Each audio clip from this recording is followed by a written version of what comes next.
Welcome back to Around the Diamond. Joining me now is Jimmy Williams. Jimmy knows everything there is to know about baseball. He is a coach and leader of the Metropolitan Junior Baseball League. That is the MJBL. And we just spent some time in Nassau, Bahamas, enjoying baseball. And it was an invitational down there that his organization participated in. Also joining us virtually is MJBL Executive Director, William Bill Forrester. Thanks for joining us, Bill. Good afternoon, Marvin, and thanks for inviting me. All right, and Jimmy, let's start off by talking about the baseball invitational down in Bahamas. That was just awesome. Oh, yes, it was, and every time we come back from there, the kids always talk about how well they enjoyed it. In this particular series, there was a lot of tight games, and it went down to the wire with a couple walk-offs, and so I really enjoyed it. I mean, I thought I was going to have a little time to have some fun, but it was just mostly baseball fun. Yeah, and it's just a great opportunity for these kids from urban areas to go down and play in the Caribbean, playing against teams like Venezuela, Puerto Rico, Curacao, and the Bahamas. They're doing pretty good with their team. They just built that new stadium down there. Oh, yeah, and I was very interested in playing in the new stadium because we were supposed to play in it back in the previous year, 2022. Mm-hmm. 22, we were supposed to play there, but it didn't get built on time, and it finally got built in December of 2022. And the name of it is Andre Rogers Stadium, which was a big league ball player back in the day, 57 through 67. I remember him very well because I was playing about that time myself, and they built in his name, and it's turf field, and it's gorgeous, you know. Yeah. Well, I tell you what, we did an interview with you and Coach Mez down there. Let's go to that interview now, and then we're going to come back to Bill. This is our third year coming to the Caribbean tournament. We came here, me and Jimmy, about 2 years ago together. As he was the head coach, I was assistant coach. But the big thing is bringing our MJBL kids to this kind of tournament outside the country and seeing what competition is all about. Again, they're trying to get off their islands. We're trying to get into colleges and into professional fields. We know that there's plenty of scouts that are here behind the dugout, behind home plate. They're scouting the kids, and that's the thing that we want them to see. We want the kids to be seen by scouts, because if you don't see a scout, no one knows who you are unless you send a video, but they'll see it right there. And today's game was a little short of what we played earlier today. We were up, just like the young man said. But we got another game tomorrow. We just got to wait until it's all done to see what we're seeding, and then we'll wake up and we'll start all over again. Jimmy? Yes, I echo those sentiments, and I've been here and with MJBL for like 20-some years as Jim M has been, and I enjoyed coming here, being the head coach a couple of years ago, and coming back this year, being an assistant coach and trying to get the kids to reach their goals in professional baseball and education. I love the competition what these kids do every day. They just try their best, and hopefully one day someone's going to see them and say, "Listen, come to me. I'll give you a full ride, partial scholarships, anything." And again, another thing is it's not all about baseball. You may not get a baseball scholarship, but you can go analytics through college sports. You may not get on that team, but you could be the equipment manager, and guess what? You travel all over the country. I had a kid that played with me in Bridgeport. He played as equipment manager for UConn. He's got a ring, but he was an analytics guy. So again, it's not all about baseball or any kind of sport, but you try to get into college any way you can. But right here, our gentleman here, Mr. William Foster, and everybody else tries our best to get the kids motivated to come and play, and I enjoy what I do. Thank you. Yes, we do. Yep. All right, great interview, Jimmy. And Bill, talk about that trip to the Bahamas from your perspective. You didn't go down, but how meaningful is that for you? Yeah, I think it's a amazing experience for all of the young ball players that have a chance to go. they get a chance to see a different part of the world and play against some tremendous competition. They spend a whole bunch of money going to these travel tournaments, and you see that slow pace, station to station baseball.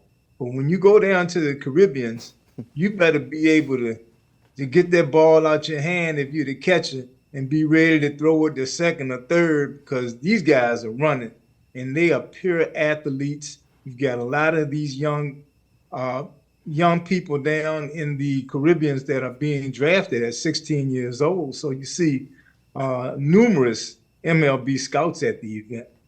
So it's a great experience.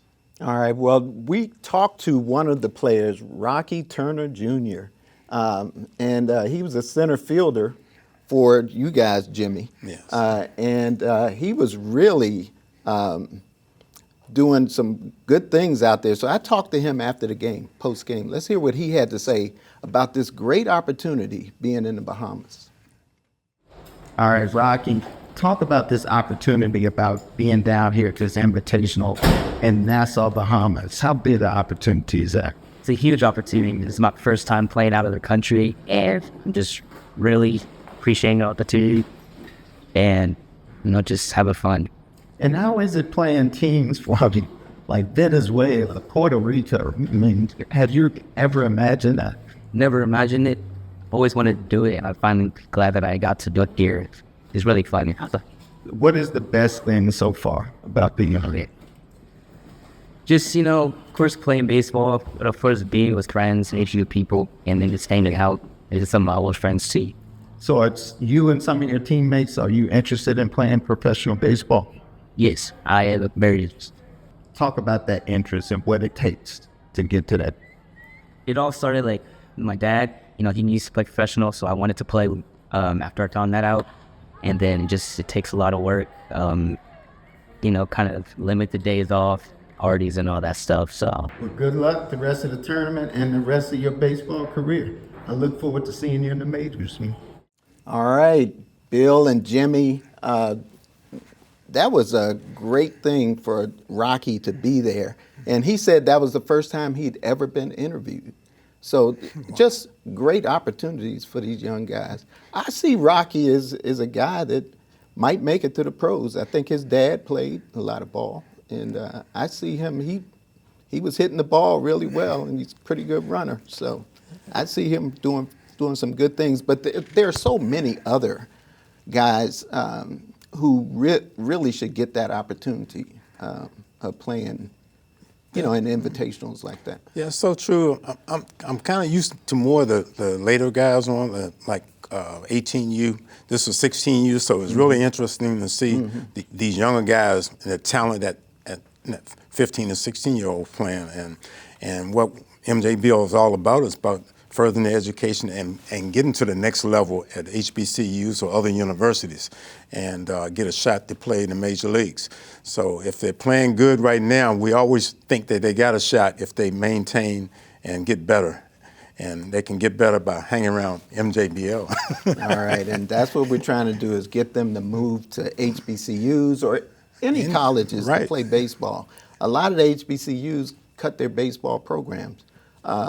And something that we're going to talk about at the symposium coming up on the Hill, and Bill, you may want to talk about this. What is the date on the Hill for the symposium? And talk about what you guys will be discussing there at the symposium and who some of the guests will be. Okay, it's going to be July the 30th, 3 p.m. at the Congressional Auditorium on Capitol Hill. It's going to be the 20th annual Bobby Bonds Memorial Symposium. It's going to be hosted by Representative Jennifer McClellan from Virginia, 4th District Representative. Also, we have Representative Don Davis from North Carolina, who's going to give some remarks. The topic's going to be reconnecting baseball to the African American community. We're going to have Dusty Baker come on. He's going to be via Zoom. We'll have Paxton Baker minority owner for the Washington Nationals. We will have Jarvis Stewart. He is one of the founding members for the Washington Nationals. From MLB headquarters, representing the commissioner will be David James, and we will have the MEAC commissioner.